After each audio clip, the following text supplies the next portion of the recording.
Hi ಎಲ್ಲರಿಗೂ ಹೊಸದಾಗಿ ನನ್ನ ಚಾನಲ್ ನೋಡ್ತಿದ್ರೆ ಸಬ್ಸ್ಕ್ರೈಬ್ ಮಾಡಿ ಹಾಗೇನೆ ಬೆಲ್ ಐಕಾನ್ ಅನ್ನು ಕ್ಲಿಕ್ ಮಾಡಿ. ಚಿಕನ್ ಮೋಮೋಸ್ ಮಾಡುವ ಬನ್ನಿ. ಮೋಮೋಸ್ ಮಾಡ್ಲಿಕ್ಕೆ ಬೋನ್ಲೆಸ್ ಚಿಕನ್ ಅನ್ನ ಗ್ರೈಂಡ್ ಮಾಡಿ ತಗೊಂಡಿದ್ದೇನೆ.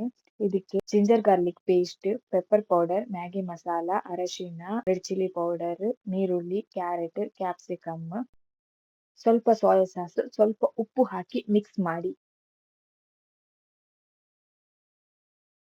ನೆಕ್ಸ್ಟ್ ಒಂದು ಬೌಲಿಗೆ 2 ಕಪ್ ಆಗುವಷ್ಟು ಮೈದಾ, 1 ಸ್ಪೂನ್ ಉಪ್ಪು, 1 ಸ್ಪೂನ್ ಎಣ್ಣೆ, ಸ್ವಲ್ಪ ಸ್ವಲ್ಪ ನೀರು ಹಾಕಿ ಚೆನ್ನಾಗಿ ಮಿಕ್ಸ್ ಮಾಡಿ.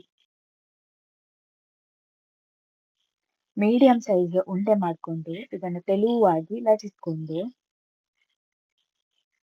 ಒಂದು ಬೌಲ್ನಿಂದ ರೌಂಡ್ ರೌಂಡ್ ಶೇಪ್ ಕೊಟ್ಟು ನಂತರ ಇದಕ್ಕೆ ಮಾಡಿದಂತ ಸ್ಟಫಿಂಗ್ ಹಾಕಿ ನಾನು ಈಸಿ ಮೆಥಡ್ ಅಲ್ಲಿ ಫೋರ್ಕ್ ಇಂದ ಸೀಲ್ ಮಾಡ್ತಾ ಇದ್ದೇನೆ.